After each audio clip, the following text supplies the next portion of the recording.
Shane वानीवे, तुम्हारा पहले से ही एक मास्टर है और तुम अभी भी एक पति चाहती हो। तुम मरने के लायक हो। इस सीन ने लिंडोंग को हैरान कर दिया, जो उसे थम्स अप किए बिना नहीं रह सका। सच में एक सोशल एलीट है।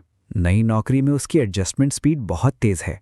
302। भूखा और डरा हुआ वांग शेंग के पैर दस्तक सुनकर जोर से कांपने लगे। तुमने गलत इंसान को पकड़ लिया है। मैं वांग शेंग नहीं हूं। ये सुनकर जू फैंग और बाहर मौजूद बाकी लोग जोर से हंस पड़े। हमने पहले कभी ध्यान नहीं दिया। वांग शेंग कितना मजेदार है। आउच, हंसते हंसते मेरा पेट दर्द करने लगा है। वो एक हाई रैंकिंग कंपनी एग्जीक्यूटिव है जो साल में लाखों कमाता है। इसे कहते हैं जमीन से जुड़ा होना। मुझे पता है, किताब के शब्दों में इसे रेत में सिर गाड़ना कहते हैं, है ना? जू फैंग बहुत देर तक हंसा और फिर से दरवाजा पीटने लगा। छिपना बंद करो वांग शेंग, दरवाजा खोलो, चलो बात करते हैं। अगर तुम नहीं खोलोगे तो हमें बदतमीजी का इल्जाम मत देना। लड़के खटखटाने के लिए तैयार हो गए। दस्तक सुनकर वांग शेंग और भी डर गया। ये सिक्योरिटी दरवाजा उसकी आखिरी लाइन थी। एक लाइन ऑफ डिफेंस एक बार टूट जाने पर क्या कोई अंदर आकर मुझे धमका नहीं पाएगा? इसे मत खोलना, इसे मत खोलना। वांग शेंग ने जल्दी से दरवाजा खोला। जू फैंग खुद को ताना मारने से रोक नहीं सका। तो कंपनी का एग्जीक्यूटिव ऐसा होता है, वो बस कुछ धमकियों पर ही डर जाता है। इतनी खूबसूरत पत्नी की क्या बर्बादी है। जेंटलमैन, मैं आपके लिए क्या कर सकता हूं? वांग शेंग बेशर्मी से मुस्कुराया। जू फैंग ने उसे एक तरफ धकेल दिया और बाकी लोग अंदर चले गए। कमरे में ब्रेड के रैपर और मिनरल वाटर की बोतलें और दीवार पर टंगी शादी की ड्रेस देखकर वे अपने बुरे इरादे जाहिर किए बिना नहीं रह सके। बुरा नहीं मैनेजर वांग, आप अच्छी जिंदगी जी रहे हैं। आपकी पत्नी कहाँ है? वांग शेंग बेशर्मी से मुस्कुराता रहा। मेरी पत्नी? बर्फ गिरने से पहले वो अपने मम्मी पापा के घर चली गई थी, अब यहाँ नहीं है। कोई आगे आया और उसके सिर पर थप्पड़ मारा। नाटक करना बंद करो कमीने। मैंने तुम्हारी पत्नी को 2 दिन पहले underground parking garage trade fair में देखा था। अगर तुमने उसे नहीं सौंपा तो हम बेडरूम में जाएंगे। पिग बी ने शेन वान्युए को, जो अपनी बर्फ जैसी सफेद शादी की ड्रेस में सुंदर और आकर्षक लग रही थी, देखकर और ज्यादा खुजली होने लगी। मैनेजर वैंग, हम सभ्य लोग हैं। हम चीज़ों को सभ्य तरीके से करना पसंद करते हैं। ये कैसा रहेगा? आप अपनी पत्नी को कस्टमर्स को एंटरटेन करने के लिए बाहर बुलाएं और फिर आप हमारे साथ आ जाएं। हम आपको लालच के तौर पर रोज आधी रोटी और आधी बोतल मिनरल वाटर देंगे। ये कैसा रहेगा? वो वैंग शेंग के सस्ते मजदूर के पीछे थी। हालांकि वो मजबूत नहीं दिखता था, फिर भी वो एक मर्द था। वैंग शेंग गुस्से में था। तुम लोग मेरा और भी ज्यादा फायदा उठा रहे हो। जब मैं काम करता था, मुझसे घरों में घुसकर चीजें चुराने को कहते हो और तुम मेरी बीवी के साथ खेलना चाहते हो। मुझे तो दिन में सिर्फ आधी रोटी मिलती है और कुछ नहीं। तुम कितने उदास हो। कम से कम लिंडोंग जब मेरी बीवी के साथ था तो मुझे कुछ नहीं करने देता था और मुझे पूरी रोटी भी देता था। भाई, ऐसा नहीं है कि मैं मना कर रहा हूं, बस मेरी बीवी घर पर नहीं है। पिग बी के चेहरे पर पहले से ही बेसब्री दिख रही थी। मैंने तुम्हें मुंह दिखाया लेकिन तुम नहीं चाहते। दूसरों ने बेडरूम का दरवाजा लात मारकर खोला, लेकिन पूरा घर ढूंढने के बाद भी उन्हें शेन वान्युए नहीं मिला। पिग बी ने पीछे से आधा स्टील का पाइप निकाला और उसे वैंग शेंग के पैर में मार दिया।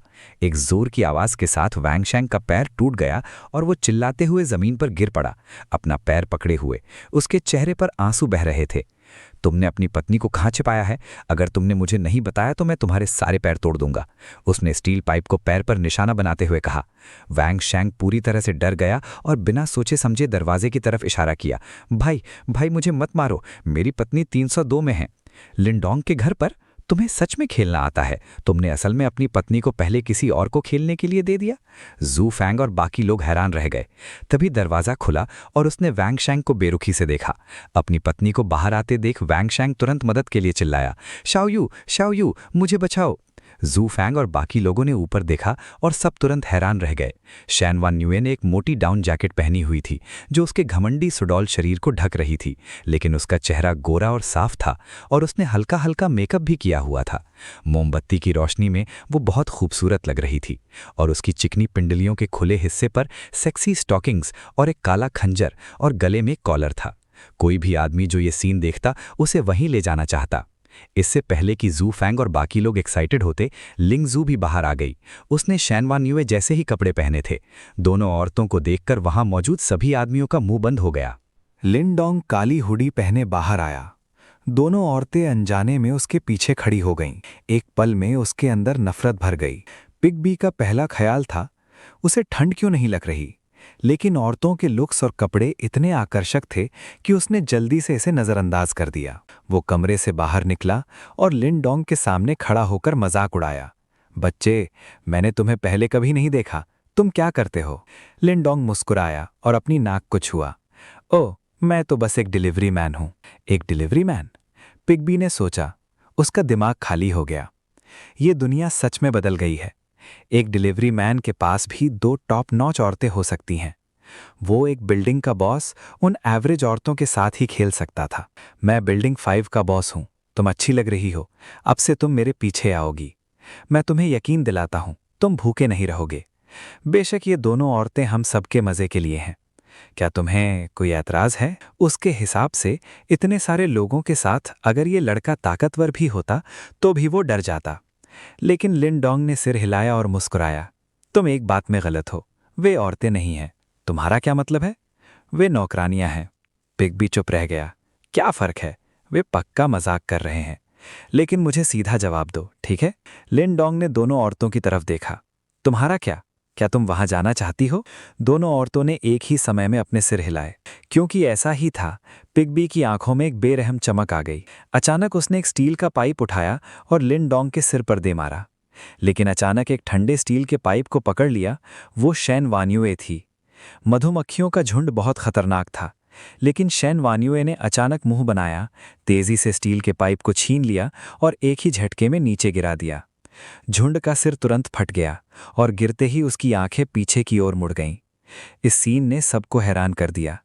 किसी ने उम्मीद नहीं की थी कि इतनी नाजुक, कमजोर दिखने वाली औरत असल में उनके बॉस का सिर फोड़ सकती है। झुंड एक कंस्ट्रक्शन वर्कर था, उसकी ताकत काफी थी। शेन वानयुए स्टील पाइप पर तेजी से जमते खून को खाली आंखों से देख रही थी। ये उसका पहली बार था जब वो किसी को मार रही थी, लेकिन जल्दी से उसने पाइप पकड़ा और दूसरों पर टूट पड़ी। अगर उसके मालिक न होते तो वांग शेंग की कायरता को देखते हुए वो शायद उनका खिलौना बन जाती और उसे तड़पा तड़पा कर मार डाला जाता। क्योंकि वो मरना नहीं चाहती थी, इसलिए उसने उन्हें मरने दिया। धत तेरी की, हम एक औरत से नहीं डरते। दोस्तों, चलो उसे सब मिलकर मार डालते हैं। जल्दी ही शेन वान्युए को घेर लिया गया, लेकिन उसकी बेहतर फिजिकल काबिलियत की वजह से लड़ाई बराबरी की थी। लिंगजू बहुत खुश हुई और उसने लिंगडोंग के लिए एक सिगरेट जलाई और कहा, मालिक, वो भी किसी को मारना चाहती है। लिंगडोंग ने सिर हिलाया, उसे एक गोल्डन ईगल दिया और कहा, याद रखना, गलती से मारना नहीं। बंदूक लेकर लिंगजू को अचानक लगा कि उसे सच समझ आ गया है। उसने अपनी बंदूक उठाई और एक आदमी जो शेन वान्युए पर पीछे से चुपके से हमला करने वाला था, वहीं जमीन पर गिर गया। इस सीन ने एक बार फिर सबको बंदूकों के बारे में भुला दिया। यहाँ हर कोई कानून मानने वाला नागरिक है जो अभी भी ठंडे हथियारों के जमाने में जी रहा है। बंदूक चलाना धोखा है, भागो। ये लोग तुरंत डर गए और दरवाजे की तरफ भागे। उनके पास 357 मैग्नम राउंड। हे भगवान, तुम्हारे कान कैसे हैं? तुम्हें यह भी पता चल सकता है? मजाक कर रहे हो? मैं पबजी मास्टर हूं। आवाज मत करो, सुनो कि ये किस बिल्डिंग से आ रही है। ये साउथ से आ रही है, पक्का नहीं पता। कौन सी बिल्डिंग? अरे यार, वो बेरहम आदमी कौन है जिसके पास बंदूक भी है? ये तो बहुत बड़ी बात है। 2 मिनट बाद गोलियों की आवाज थम गई। 302 में वांग शेंग को छोड़कर बाकी सब मर चुके थे। या तो उन्हें लिंगजू ने गोली मार दी थी या बेरहमी से पीट पीट कर मार डाला था। स्टील का पाइप भी मुड़ा हुआ था। दोनों औरतें एक दूसरे को घूर रही थीं। उनकी आंखों में जोश और पागलपन की एक झलक थी। एक के पास बंदूक थी, दूसरे के पास ताकत। लेकिन लिनडोंग को शांति से सिगरेट पीते देखना, उसकी आभा इतनी डरावनी थी कि कोई भी कुचल जाए, ने तुरंत उनके सारे ख्याल दबा दिए। स्नो मेडन, नहीं, मेरे साथ ऊपर आओ और देखो कि उन्होंने क्या सामान इकट्ठा किया है। मून मेडन, नहीं, ये तुम्हारा है। लिंगडोंग ने अपनी सिगरेट का बट फेंक दिया, फिर लिंगजू की दी हुई बंदूक अपनी जेब में रख ली, शांति से मुड़कर ऊपर चला गया। लिंगजू सिर झुकाए उनके पीछे पीछे चली गई। इस समय 302 में वांगशेंग पूरी तरह से डर गया था। सिर्फ एक दिन में उसकी पत्नी, जो पहले बोतल भी नहीं खोल पाती थी, उसने लगभग किसी का सिर फाड़ ही दिया था। ये अंतर सच में बहुत बड़ा था। ज़्याओ यू, वो चिल्लाया, आखिरकार अपनी पत्नी को देखकर, लेकिन शब्द उसके गले में अटक गए। शेन वान्युए, जिसका चेहरा अभी भी किसी और के खून से सना हुआ था, उसे ठंडी नजरों से घूर रही थी। स्टील पाइप पर उसकी पकड़ और मजबूत होती जा रही थी।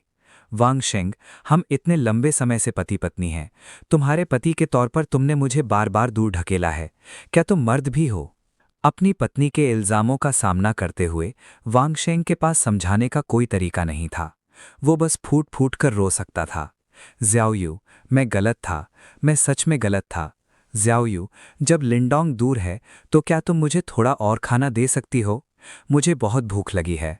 मेरा विश्वास करो, एक बार जब मेरा पेट भर जाएगा और मुझ में ताकत आ जाएगी तो मैं किसी से नहीं डरूंगा।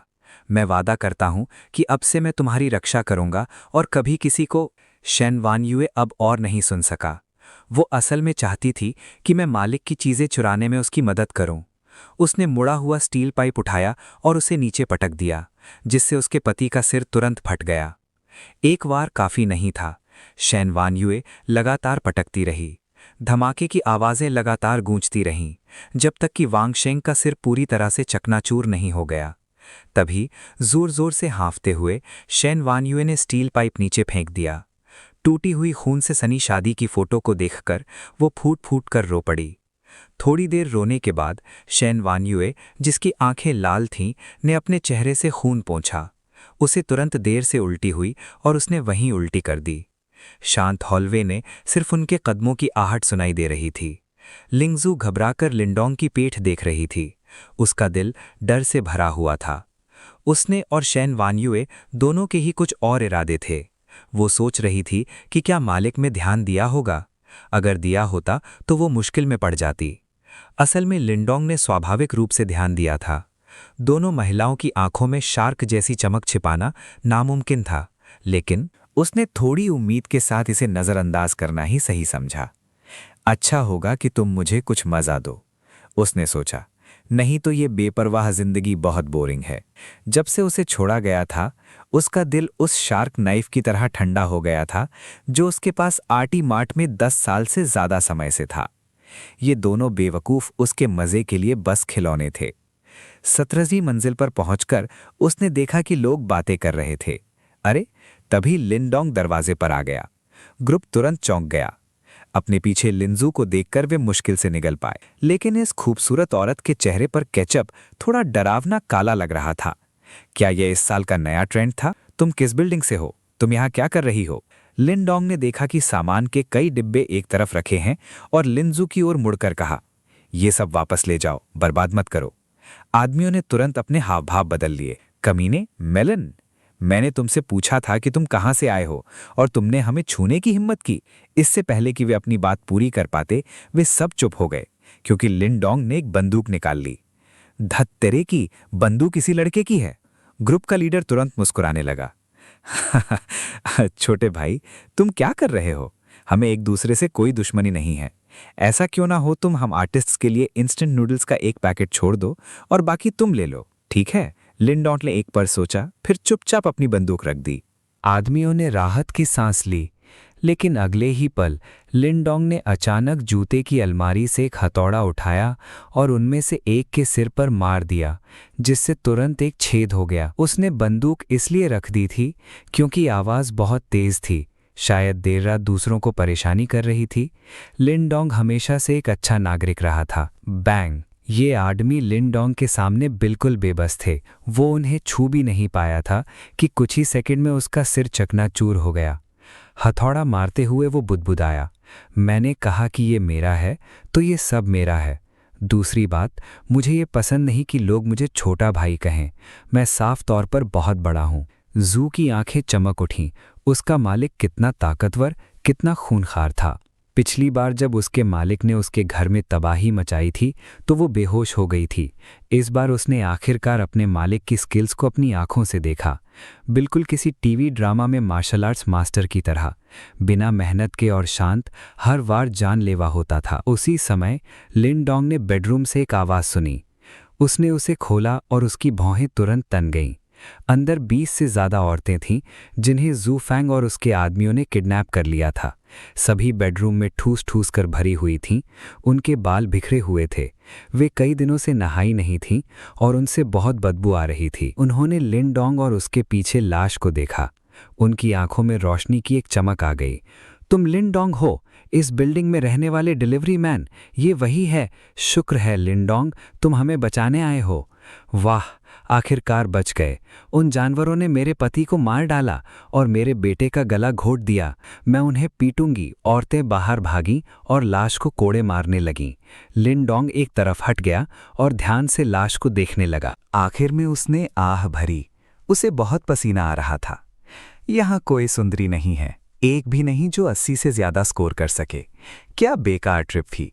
ठीक है, मुझे नींद आ रही है। मैं लिंजू से बाकी सामान ले जाने को कहूंगा। सामान आइलैंड से चला गया, जिससे दूसरी औरतें भूखी रह गईं। आधी रात को इनाम फिर से बांटे गए, जिनमें से एक ताकत का लेवल था। घर के काम, बेशक मजबूत बनने का फैसला करते हुए इस पर सोचने की जरूरत नहीं है। अब लेवल 11 पर लिंडोंग ने बिस्तर पर सड़क की ओर इशारा करते हुए सोचा, मैं अब बहुत ज्यादा ताकतवर हो गया हूं। एक सुकून भरी फीलिंग के साथ लिंडोंग सो गया और पूरा 301 पूरी तरह शांत हो गया। लेकिन रेजिडेंशियल कंपाउंड में बाकी लोग बिल्कुल नहीं सो सके। अचानक गोलियों की आवाज ने हर बिल्डिंग के रहने वालों को अलर्ट कर दिया। Building number 2? नहीं, हमें गनमैन को ढूंढना होगा, नहीं तो वो परछाई में छिपा है और हमारी पोजीशन बिल्कुल भी स्टेबल नहीं है। बिल्डिंग 6? कुछ लोग कल सुबह अंडरग्राउंड पार्किंग लॉट में जाकर बिल्डिंग के अलग अलग एंट्रेंस पर आवाज लगाओ। उन सबको एक मीटिंग में आने दो। हमें पक्का पता लगाना है कि गनमैन कहाँ है। बेसिकली बिल्डिंग में हर कोई इस बात पर राजी है कि गनमैन को रहने नहीं देना चाहिए और गन उनके हाथ में होनी चाहिए। बिल्डिंग 14 में एक कमरे में स्पोर्ट्स ब्रा पहनी एक औरत प्लैंक कर रही है। ये एक बहुत मुश्किल एक्सरसाइज है, जिसके लिए बहुत ज्यादा हाथ की ताकत और पेट की मजबूती की जरूरत होती है। औरत का फिगर शानदार है, सुंदर लाइनें जो जबरदस्त खूबसूरती से भरी हैं। उसके लंबे पैर कसे हुए और सीधे हैं और उसके मजबूत उभरे हुए हिप्स बहुत अच्छे से बने हुए हैं। उसके बाल सिंपल हैं। वो खड़ी हुई। उसका चेहरा छोटा था, लेकिन जॉ लाइन बहुत साफ थी। उसके माथे पर पसीने की हल्की चमक थी। अगर उसकी तेज चुभने वाली आंखें न होती तो उसे देखने वाला कोई भी शायद एक दिल को छू लेने वाली लगभग दुखद खूबसूरती महसूस करता। अगर लिंगडोंग यहाँ होता तो वो उसे जरूर थम्स अप देता। मुझे लगता था कि लिंगजू को कोई हरा नहीं सकता, लेकिन कोई तो उसके जैसा ही अच्छा है, उसने सोचा। ये किसका फुटवर्क है? 28, 29, 30। वो औरत आसानी से 30 मिनट तक टिकी रही, फिर खड़ी हो गई, अपने हल्के दर्द वाले हाथों को रगड़ते हुए। उसके चेहरे पर जीत वाली मुस्कान थी। अब मुझे किसी भी आदमी से डर नहीं लगता। जियांग झू अपनी मौजूदा स्थिति से बहुत संतुष्ट है।